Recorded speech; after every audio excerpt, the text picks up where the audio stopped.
Good evening, I'm Quinn Bailey. Today, the nation finds itself at a crossroads. Just days after the unexpected resignation of President Jim Roberts, a presidency filled with sharp decisions, fierce opposition, and undeniable consequences that has come to an abrupt end. Tonight, for the first time since leaving office, the former president will sit down with us. No podiums, no press, just a man, the moment, and the questions still hanging over a shaking Capitol. Mr. President, thank you for being here.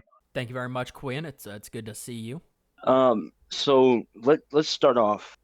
Can you talk us through the moment you decided that it was best for you and best for the nation to resign, and what was the tipping point? Was it the 25th Amendment, the vice president? What Well, was it? Quinn, there's a lot that goes into deciding if you want to resign. There's a lot of factors. There's a lot of bits and pieces in making the decision about do I want to resign the presidency or not. You know, the presidency is one of the highest offices anywhere in the world. You are basically the most powerful man in the world, and there's a lot that goes into that decision making. And so I think that the number one thing for me was myself. I mean, the presidency takes a severe toll on you mentally, physically, psychologically. It just takes a toll on you. And we were dealing with a lot at the time that obviously there were other things on my mind, and I could not be 100% focused and dedicated to the job. And that ties in with, will this benefit the country? And I do believe that my resignation benefited the country. I believe that with me resigning, it opened up a fresh start, a fresh opportunity. As I said in my farewell speech, this will help the nation move on, to heal, and to recover. And there was a lot. There was a lot of good that we did in the administration. We presented Congress with a legislative agenda. We, helped solve. We made sure that a virus did not plague our shores. Only 3 cases within the United States under my leadership. We made sure that war did not break out between Finland and Israel. There were a lot of good that we did in this administration, and it was so sad to see that there were powers that be who wanted to cut it short, Quinn. Speaking of powers that cut it short, recently a lot of your former cabinet members who you hired, they've spoken about you in committee hearings, and they don't have too much positive things to say. Do you think your cabinet and your advisors serve you loyally, or did they let you down in key moments that could have changed the direction of your presidency? My cabinet was a very talented cabinet. They knew what they were doing. Secretary Shepard, fantastic diplomat. Defense Secretary Aiden, incredible guy, very knowledgeable about the military, helped to establish our military presence. Jack Besearch, Energy Secretary, knows a lot about energy. Capano at Interior knows a lot about national parks and how we can ensure our national parks are clean and safe and well run. I mean, I had a lot of great cabinet members who know what they're talking about. But again, you have to you have to think about, what if there was an alternative motive to some of the decisions that were happening. Why would the cabinet allow me to do such and such, or why would they allow me to go here or do this, that, and the third? And so you have to wonder, was there really an ulterior motive? That just won't be revealed until a little later, I guess.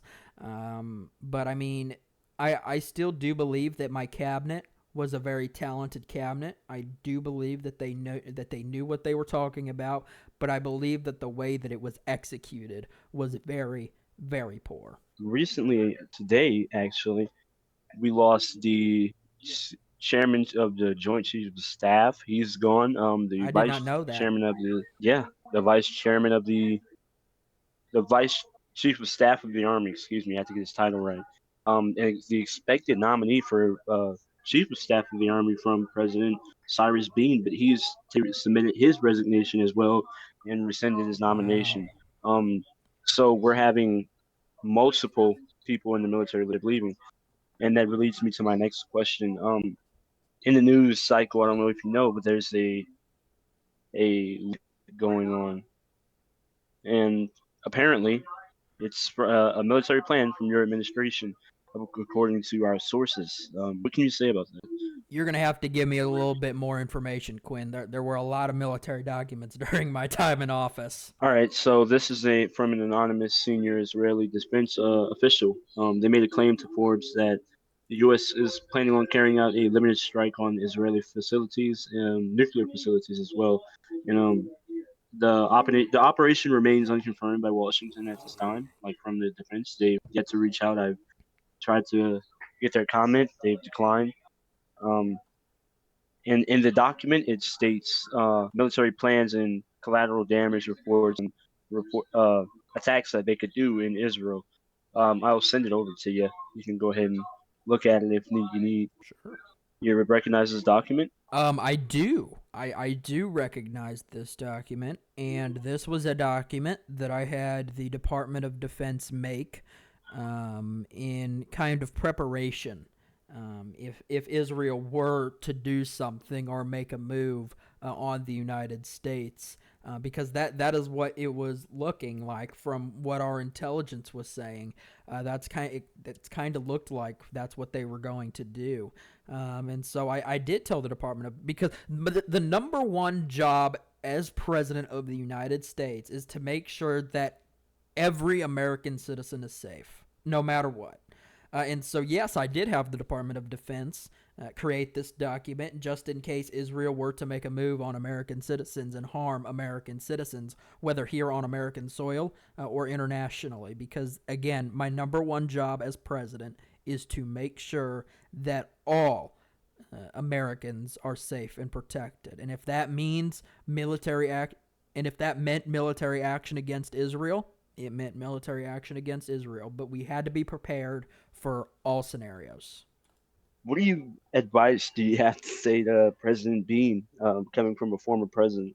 What do you have to say to him? Any advice? Well, Quinn, the number one thing that I would say to President Bean is that the Israelis have no idea what they're talking about. The Israelis are actors, essentially. Their government is just filled with a bunch of actors who want to see nothing but harm done to the United States. And so, look, we have to take action against the state of Israel. Quinn, I'm going to tell you this right now. This hasn't been reported a lot, but it should be reported. The Israeli government was supporting the URF. I'm going to say it again. The Israeli government was supporting the URF. I was going to take action against the Israelis if I did not resign the presidency, but now it is up to President Bean to make sure that actions are taken against the Israelis and the Israeli government for their autocracies committed against their own people, especially because the URF just wants to see destruction, Quinn. That's all they want to see. And so, these atrocities committed against the international community by Israel for supporting the URF, these terrorist thugs. And so I think that the United States needs to take action, and all of these APAC or JUPAC, they need to get the hell out of America so they can stop influencing our lawmakers and telling them what to do. They're a bunch of no good, rotten down scumbags. Well, we're gonna move on from this topic for now. We're gonna talk about the politics of Washington D. What do you feel was your biggest letdown in your legislative agenda that you proposed to Congress and the American people? There was a piece of legislation that was proposed by Senator Kenneth Allen, and it was the American Responsibility and Recovery Act. And it had passed the Senate with unanimous support, Democrats and Republicans. Democrats in the Senate say they didn't read the bill, but I don't believe it. But it passed the bill with unanimous support in the Senate. Well, then it goes to the House. And then there are all these fits that are being thrown about how, we didn't get any say in this. We didn't have any conversations about this bill. Quinn, let me tell you something. In the congressional leadership meeting that we sat down for maybe an hour and we talked about what would we want to see in this tax reform? What would we want to see in this tax bill? And every single thing that we had talked about in that congressional leadership meeting was in the American Responsibility and Recovery Act. And so it goes to the House, and Speaker Johnson immediately says that this is going to fail. That's all he said. This is going to fail. This will not be put on the agenda. We are not going to consider this piece of legislation because House Democrats weren't involved.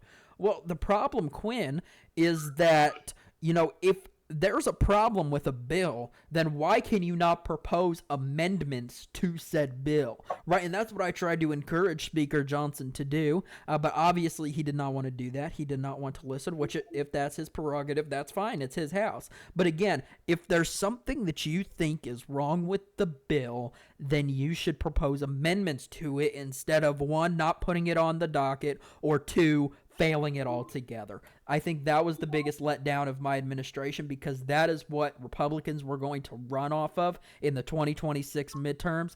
With that, I failed my party and I failed my country for not getting them the relief that they deserve. Who do you have on a short list in your vision who would be the next candidate for president of the United States from the Republican Party? Any people you thinking of? Well, I was always good friends with Virgil Rickles. Virgil Rickles has done a fantastic job stepping up and ensuring the Senate Republican Conference does not break like glue.